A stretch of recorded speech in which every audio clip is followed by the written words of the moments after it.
Lesson 11.5 Notes on Dividing Integers. The good news is that dividing integers is exactly the same as multiplying integers, so you don't have to learn a new rule. Yay! When you divide integers with the same sign, the quotient, the answer, of two integers with the same sign is positive. If you have numbers, that means that 8 divided by 2 is positive 4, and negative 8 divided by negative 2 is also positive 4. The quotient of two integers with different signs is negative. So I've got a positive 8 and a negative 2 equals negative 4. If I flip the signs around and have negative 8 divided by positive 2, that is also negative 4. It's easiest to think about that if you think about using your integer tiles and you think about having 8 of the negative ones, and then you divide them into 2 piles, you would have 4 red ones in each pile. Right? It's easiest to think that way. This is a little awkward to think about. All right, so let's look at some examples. If you have a negative divided by a negative, then I know that my answer is going to be positive. And 18 divided by 6 is 3. In example 2, we have positive 75 divided by negative 25. The signs are different, so I know this is going to be negative. 75 divided by 25 is 3. So it's negative 3. And these also have different signs, so it'll be negative. 54 divided by 6 is 9, and it is also negative. Okay. Is the 0 one in here? I think I'll go ahead and do this one just as an example, because there is one with a 0 in here. If you have 0 divided by any number, you still have 0. The same as when you multiply 0 by any number, you still have 0. This one also equals 0. Okay. And just like evaluating in multiplication, if you have a little expression and you want to know how much it's worth or what its value is, then you have to substitute. I'm going to write that word because I use it over and over. You substitute a number in for the variable, and then you evaluate the expression. I'm going to rewrite it. 10 minus x squared divided by y. All right, let's put some numbers in here. 10 minus, the x is equal to 8. So I'm going to put 8 squared divided by y is equal to negative 4. And if you want to, you can put that in parentheses just to separate the negative sign from the division sign. Right? Then I have to do order of operations. Remember that? I have to do my grouping, an exponent, a multiply or divide, and then any addition or subtraction.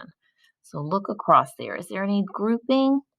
Not really. This is a parentheses, but there's no operation inside there. It's just separating. Are there any exponents? Well, yes, there are. There's 8 to the second power.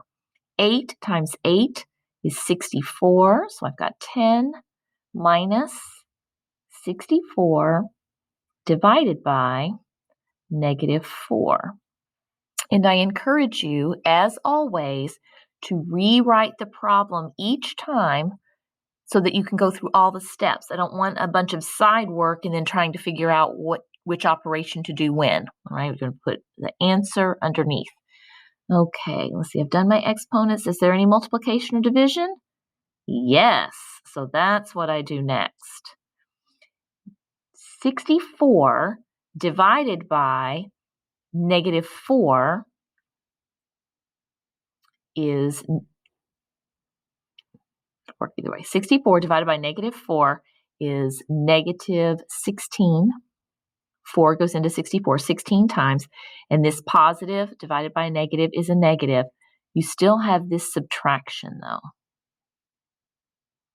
All right, so we've got 10 minus negative 16. I need to rewrite that as 10 plus positive 16.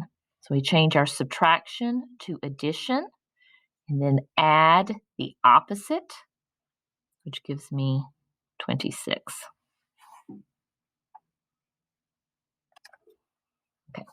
You want to be really careful with problems like this. We looked at this a little bit in the last lesson where we were looking at exponents, and you had to decide whether to put the subtraction in with the 8. Are we saying negative 8 squared, or are we saying 8 squared? So you're squaring the 8 because it's not parentheses around here. There's something else tricky there. And the same thing right here. Bring down the subtraction and just take this number 64 divided by negative 4. Okay. All right, you've got a few more here. These are a little tricky. All right, take your time, especially this one, number 8. Take your time, write all the steps. Okay, and then the last one is a mean or average problem, and you will see these over and over. This is an important kind of problem to know how to do. Your best friend is having a birthday party at Boomer's. Your scores from playing 4 rounds of mini golf are 5, -3, -2, and 4. And we want to know 2 things. What is your total score? And 2, what is your mean score? All right. We will try to hit mean later in the year, but for now, a mean is the math word for an average.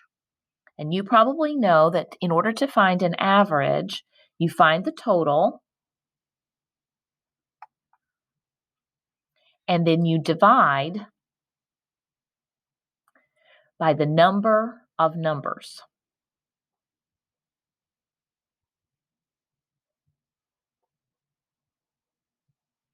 So when I'm trying to find your average on when I'm calculating your test grades or your homework grades, I would add up all of your homework grades, and then I would divide by the number of assignments we had, and that would give you your homework average. Okay, so we're going to do the same thing here. We've got 5 and -3 and -2 and +4. So the first thing I have to do is to find the total. 5 plus -3 plus -2 plus 4. And then I divide by the number of numbers. 1, 2, 3, 4. Okay? So a couple of things. These are all addition. So it's commutative. So you can rearrange those if there are numbers that fit together nicely. These happen to fit together nicely already because I see that if I add -3 plus -2 together, that will make -5. And then a +5 plus a -5 will cancel out to make 0 pairs. 0 pair plus 4 makes 4, divided by 4. And the other thing I wanted to point out is that when you have a division problem like this and there's a lot of stuff going on the top, and there could also be operations on the bottom, this division is kind of like a grouping symbol also. You do everything on the top, you do everything on the bottom, and then you divide them. So I don't know if you had thought about those as grouping before. All right, and then we've got 4 divided by 4 is 1. Your average or mean score is 1. All right. And then here are answers to the U-tries. You can pause it and go back and check your answers. If you missed one, don't just change it. Look to see how you missed it, right? Because the learning is not in writing down the correct answer. The learning is figuring out how you made your mistake so that you won't make the same mistake next time.